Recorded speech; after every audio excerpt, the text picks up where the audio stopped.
اگر فن سے علم سے آتا ہو رزق تو میاں صاحب فرماتے ہیں بے وقوفاں دے نوکر ویکھے دانش مند سے آنے. بے وقوفاں دے نوکر ویکھے دانش مند سے آنے.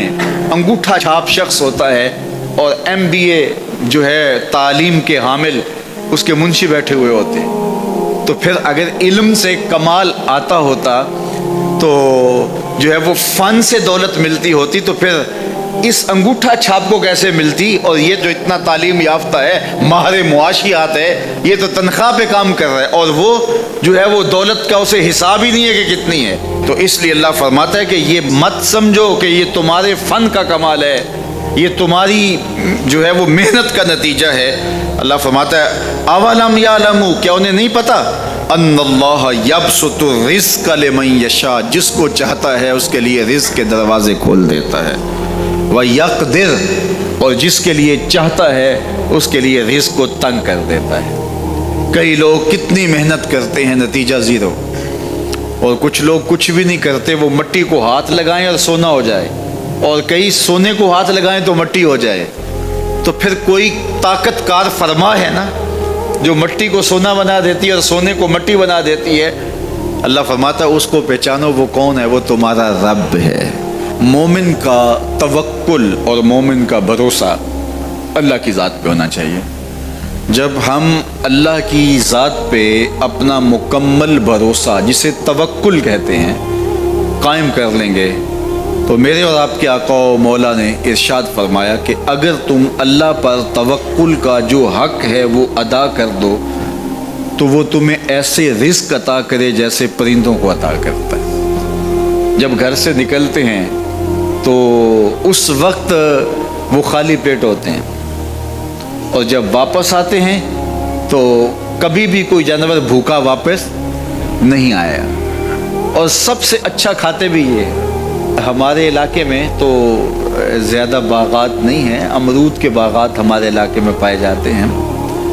تو امرود کے باغ میں جو اگر کوئی دیہات کا شخص ہو یا جس کا امرودوں کا باغ ہو یا امرودوں کے باغ میں اس کا آنا جانا رہا ہو, اس سے پوچھئے کہ سب سے اچھا پھل امرود کے پیڑ پہ اچھا دانہ کون سا ہوتا ہے.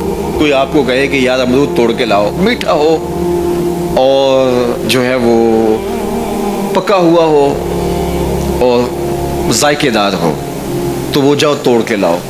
تو کوئی مجھے اگر کہے تو میں جب امرود توڑ کے لاؤں گا تو کبھی پھیکا نہیں ہوگا, میں امرود توڑ کے لاؤں گا تو کبھی بد ذائقہ نہیں ہوگا.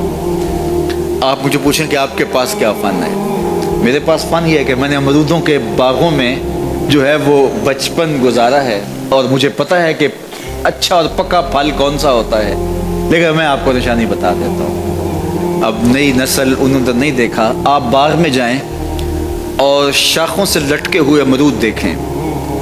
جس امرود کو طوطے نے کھا کے چھوڑا ہو اس کو آپ توڑ لیں, میٹھا بھی ہوگا, ذائقے دار بھی ہوگا, ایکسپورٹ کوالٹی سے بھی بہتر ہوگا. سب سے اچھا پورے پودے سے جو سب سے اچھا ہوگا وہ اس کو چونچ مارتا ہے اور پھر سارا کھاتا بھی نہیں ہے, تھوڑا سا لیا, نخرے والا آگے بڑھ گیا. اللہ اکبر. تو جو ایکسپورٹ کوالٹی ہوتی ہے اس سے بھی بہتر وہ کھاتا ہے. تو یہ اللہ پر توکل کرنے والے ہیں. ہمیں تو پتہ ہوتا ہے نا ہم نے دکان پہ جانا ہے, ہمیں پتہ ہوتا ہے ہم نے فیکٹری کام پہ جانا ہے, ہم نے پتہ ہوتا ہے ہم وہ دہاڑی فلاں جگہ کرنے جانا ہے. انہوں نے کہیں ان کا کوئی ایسا ٹھیا نہیں ہوتا کہ وہاں جانا ہے. بن توکل پنچھی اڑ دے, بن توکل پنچھی اڑ دے, خرچ نہ پلے زیرا ہو, خرچ نہ پلے. کوئی راس المال بھی نہیں ہوتا کہ یہ لگائیں گے پھر اس پہ اتنے پیسے آئیں گے, اصل ہمارے ہوں گے, اتنا نفع ہوگا, ایسا نہیں ہے. گھر سے نکلتے ہیں تو خالی پیٹ ہوتے ہیں اور جب واپس آتے ہیں تو پیٹ بھرے ہوئے ہوتے ہیں. میرے اور آپ کے آقا و مولا نے کہا مجھے پورا یقین ہے اس پہ, اور آپ کو بھی پورا یقین ہونا چاہیے, انشاءاللہ ہوگا, کہ میرے حضور نے فرمایا کہ اللہ پر جو توکل ہے وہ حق ادا کرو, پھر وہ تمہیں ایسے رزق دے گا جیسے پرندوں کو دیتا ہے, تمہیں پرندوں کو دیتا ہے. Export quality. من کان للہ کان اللہ لہ, فرمایا تم اس کے ہو جاؤ وہ تمہارا ہو جائے گا, اور جب وہ تمہارا ہو جائے گا کوئی کمی باقی نہیں رہے گی. جو تمہارے من میں آئے گا تمہیں ملے گا. دور موجود کے اندر سب سے بڑا فتنہ اور سب سے بڑی آزمائش جو دور موجود کے لوگوں کے سر پہ آن پڑی ہے، وہ عصمت کی دولت کو محفوظ رکھنے کے حوالے سے ہے، نظروں کی پاکیزگی اور دامن کی عفت اور پاکیزگی کے حوالے سے ہے۔ تو جب کوئی شخص عفیف نہیں رہتا، جب کوئی شخص پاک دامن نہیں رہتا، تو پھر یہ وہ غلاظت ہے کہ جو زندگی کی ہر خیر کو چاٹ جاتی ہے اور انسان کی ساری صلاحیتیں زنگ آلود ہو جاتی ہیں۔ یہ دور جس دور سے ہم گزر رہے ہیں، یہ سوشل میڈیا کا زمانہ ہے، اور سوشل میڈیا میں جو رتب و یاب موجود ہے اور اس کے بعد غلاظتوں سے لتھڑا ہوا جو وہاں ماحول ہے، اور یہ وہ چیز نوجوان کے ہاتھ میں جب آ گئی، چاہے وہ مرد ہے چاہے وہ عورت ہے، تو پھر وہ بیٹھا بھی تنہائی میں ہے تو اپنے دامن کو وہ کس طرح محفوظ رکھ پائے اور اپنے خیال کی عفت اور پاکیزگی کا کیسا سامان کر پائے۔ ہمیں سورہ یوسف یہ سبق دیتی ہے کہ ساتوں دروازے مقفل ہوں اور کوئی دیکھنے والا موجود نہ ہو، اور حسن قدموں میں بچھنے کے لیے خود بےتاب ہو۔ ایک یقین اور ایک عقیدہ ایسا ہے جو دامن پہ ایک دھبا اور ایک چھینٹا بھی گناہ کا نہیں پڑنے دیتا، اور وہ یقین یہ ہے کہ میرا اللہ مجھے دیکھ رہا ہے۔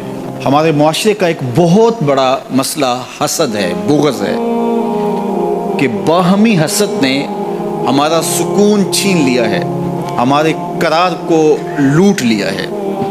چھوٹے سے لے کر بڑے تک حسد کی آگ میں جل رہے ہیں، بھائی بھائی کا گلا کاٹنے کے لیے تیار ہے، اور قومیں ایک دوسرے کے ساتھ حسد میں مبتلا ہیں۔